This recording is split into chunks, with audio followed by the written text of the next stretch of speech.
क्या आप जानते हैं कि हिमालय की सबसे ऊंची और दुर्गम चोटियों के बीच, जहां आज तक कोई इंसान नहीं पहुंच पाया, वहां महादेव का एक ऐसा रूप निवास करता है जिसके बारे में पुराणों में भी केवल संकेत दिए गए हैं।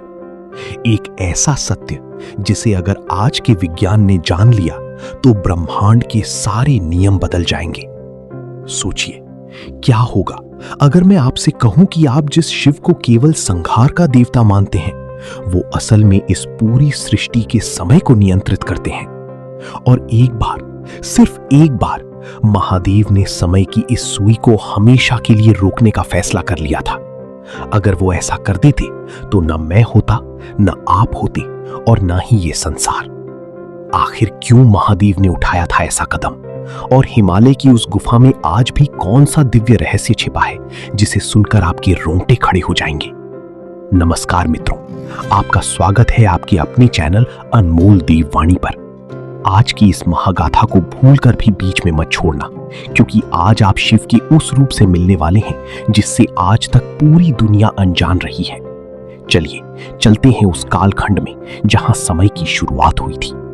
ये बात आज से कई 100 साल पुरानी है। तिब्बत और भारत की सीमा पर स्थित कैलाश मानसरोवर के उत्तर में एक ऐसी घाटी है जिसका नक्शा किसी भी सैटेलाइट या इंसानी किताब में नहीं है। इसे शून्य घाटी कहा जाता है। वहां हाड़ कंपा देने वाली ठंड थी। हवा इतनी तेज थी कि पत्थरों को भी चीर दे। इसी घाटी में एक अघोरी साधु जिनका नाम काल भैरवानंद था, पिछले 40 वर्षों से कठिन तपस्या कर रहे थे। उनकी आंखें अंगारे की तरह लाल थीं और शरीर पर भस्म लगी थी। वो किसी वरदान के लिए तपस्या नहीं कर रहे थे, वो एक सवाल का जवाब ढूंढ रहे थे। उनका सवाल था, जब सृष्टि नष्ट होती है तो महादेव कहां जाते हैं? और जब कुछ नहीं था तब महादेव क्या कर रहे थे? तपस्या करते करते एक रात शून्य घाटी का तापमान अचानक गिर गया। हवाएं थम गईं। ध्यान से सुनिए मित्रों, हवाएं रुकी नहीं थी, बल्कि ऐसा लग रहा था कि हवा जहां थी वहीं जम गई थी। बर्फ का गिरना बंद हो गया, वो हवा में ही लटक गई। काल भैरवानंद ने अपनी आंखें खोली। उन्होंने देखा कि उनके सामने जल रही धुनी यानी आग की लपटें भी स्थिर हो चुकी थी। वो हिल नहीं रही थी। ये प्रकृति का नियम नहीं था, ये समय का ठहर जाना था। तभी उस गुफा के अंधेरे कोने से एक दिव्य नीली रोशनी चमकी। उस रोशनी के बीच में से एक आकृति उभरी। जटाओं में गंगा, गले में नागराज वासुकी और हाथ में त्रिशूल। लेकिन उनका चेहरा शांत नहीं था। महादेव के उस रूप की आंखों में एक गहरा एकांत था, एक ऐसा एकांत जो पूरी दुनिया को डरा दे। मित्रों, यहां रुकिए और जरा सोचिए, अगर आपके सामने साक्षात महादेव खड़े हों तो आप क्या मांगेंगे? धन, अमरता या मोक्ष? लेकिन अघोरी काल भैरवानंद ने ऐसा कुछ नहीं मांगा। उन्होंने महादेव की आंखों में जो देखा उससे उनके पैर कांपने लगे। महादेव ने उनसे एक ऐसी बात कही जिसे सुनकर अघोरी की आत्मा तक कांप गई। महादेव ने अघोरी से कहा, तुमने मुझे खोजने के लिए समय की सीमा को लांघा है काल भैरव, लेकिन क्या तुम इस सत्य को सह पाओगे कि जिसे तुम जीवन समझते हो वो असल में मेरा एक दुस्वप्न है? आखिर महादेव ने सृष्टि को अपना बुरा सपना क्यों कहा? चलिए जानते हैं कहानी की इस सबसे खतरनाक मोड़ पर। महादेव गुफा के पत्थर पर बैठ गए। उनके बैठते ही पूरी गुफा में डमरू की एक बहुत ही धीमी ध्वनि गूंजने लगी।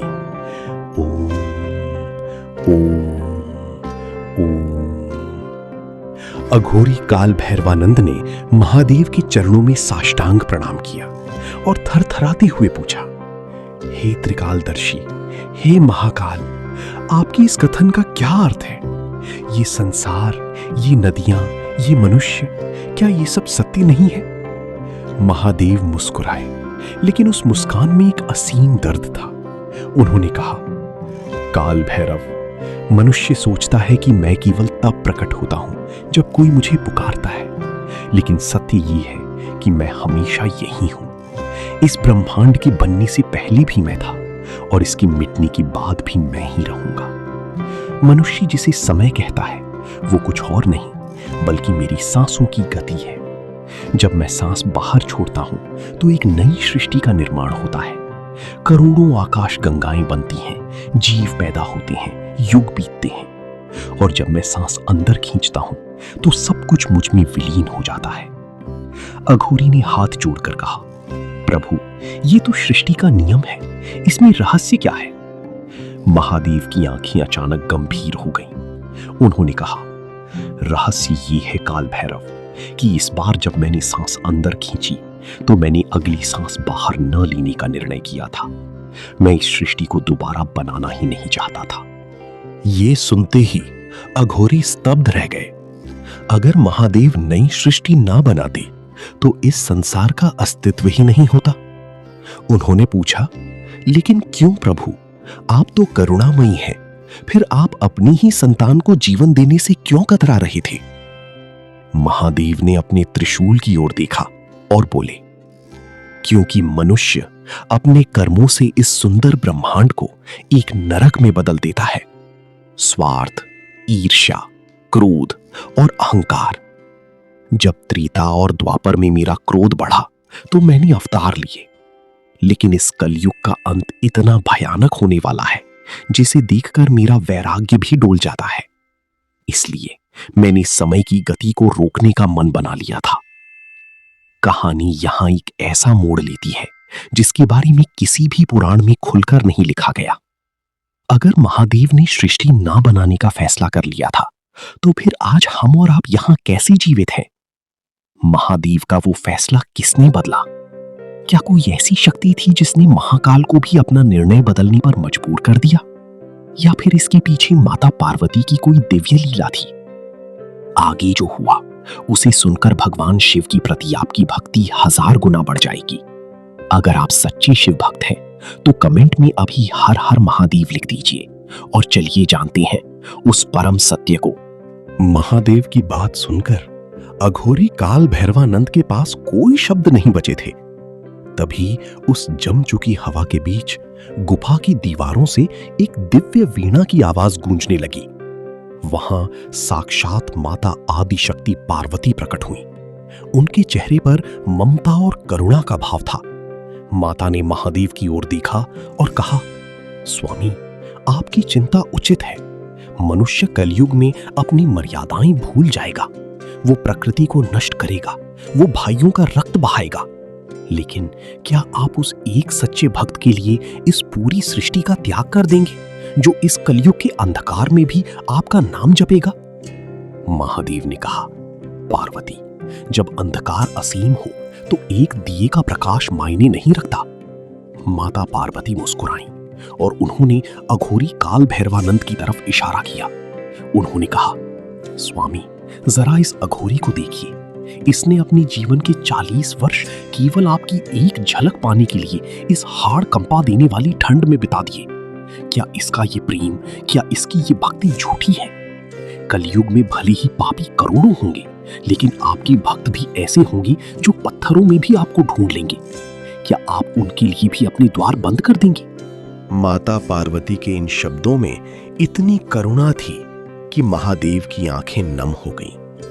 उनकी तीसरी आंख जो क्रोध में खुलती थी, इस बार उसमें से एक आंसू की बूंद टपकी। जैसे ही वो आंसू की बूंद शून्य घाटी की जमीन पर गिरी, समय का चक्र फिर से घूमने लगा।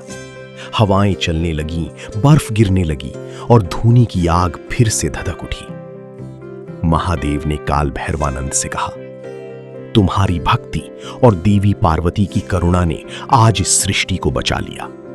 जाओ काल भैरव, संसार को बताओ कि जब तक इस धरती पर एक भी सच्चा शिव भक्त जीवित है, तब तक महाकाल इस सृष्टि का अंत नहीं करेंगे। लेकिन याद रहे, जिस दिन कलयुग के पापियों की संख्या भक्तों से इतनी ज्यादा हो जाएगी कि धर्म का नाम मिट जाएगा, उस दिन मेरी सांसें हमेशा के लिए रुक जाएंगी। इतना कहकर महादेव और माता पार्वती अंतर्ध्यान हो गए। अघोरी काल भैरवानंद वहीं बैठे रहे। उनकी आंखों से अविरल आंसू बह रहे थे। उन्होंने उस स्थान की मिट्टी को अपने माथे से लगाया जहां महादेव के आंसू गिरे थे। कहते हैं कि आज भी कैलाश मानसरोवर के गुप्त हिस्सों में वो जगह मौजूद है जहां की मिट्टी को छूने मात्र से इंसान को भूत, भविष्य और वर्तमान का ज्ञान हो जाता है। दोस्तों, अब जरा आज के समय की बात करते हैं। आज हम कलयुग के उस दौर में जी रहे हैं जहां इंसान चांद और मंगल पर पहुंचने का दावा करता है। विज्ञान ने इतनी तरक्की कर ली है कि हम सब कुछ नाप सकते हैं। लेकिन क्या आपने कभी सोचा है कि आज के आधुनिक युग में भी दुनिया की सबसे बड़ी स्पेस एजेंसियां और पर्वतारोही कैलाश पर्वत पर क्यों नहीं चढ़ पाए? बड़ी बड़ी आधुनिक मशीनें फेल हो जाती हैं, दिशा सूचक यंत्र यानी कंपास काम करना बंद कर देते हैं, और जो भी ऊपर चढ़ने की कोशिश करता है उसका समय तेजी से बीतने लगता है। उसके बाल और नाखून कुछ ही घंटों में हफ्तों जितने बढ़ जाते हैं। क्यों? क्योंकि कैलाश पर्वत आज भी उसी समय के चक्र से बंधा हुआ है जिसे महादेव नियंत्रित करते हैं। वहां आज भी समय की गति सामान्य दुनिया से अलग है। महादेव आज भी वहां अपने ध्यान में लीन है और वो हम इंसानों को देख रहे हैं। तो मित्रों, अनमोल देववाणी की आज की इस विशेष प्रस्तुति से हमें क्या सीख मिलती है? महादेव ने सृष्टि का अंत सिर्फ इसलिए नहीं रोका क्योंकि संसार सुंदर है, बल्कि इसलिए रोका क्योंकि उन्हें विश्वास था कि कलयुग के घोर अंधेरे में भी आप जैसे सच्चे भक्त धर्म का रास्ता नहीं छोड़ेंगे। हमारा हर एक अच्छा कर्म, हर एक बार लिया गया भगवान शिव का नाम इस सृष्टि की आयु को बढ़ाता है। जब भी आपको लगे कि आपके जीवन में बहुत अंधकार है, कोई रास्ता नहीं दिख रहा, तो आंखें बंद करके उस शून्य घाटी के महादेव को याद करना। याद रखना कि जो पूरी सृष्टि के समय को रोक सकते हैं, वो आपके जीवन के बुरे समय को भी बदल सकते हैं। अगर आज की इस कहानी ने आपके दिल को छुआ हो, आपकी आत्मा को झकझोरा हो, तो इस वीडियो को लाइक जरूर करें। अपने मित्रों और परिवार के साथ इसे शेयर करें ताकि महादेव की ये देववाणी हर घर तक पहुंच सके। चैनल को सब्सक्राइब करना ना भूलें ताकि ऐसी ही दिव्य और रहस्यमयी गाथाएं आपको मिलती रहें। अपने विचार कमेंट बॉक्स में जरूर लिखिएगा। मिलते हैं अगली एक और चमत्कारी और ज्ञानवर्धक कहानी के साथ। तब तक के लिए महादेव के ध्यान में लीन रहिए। बोलिए हर हर महादेव शंभो।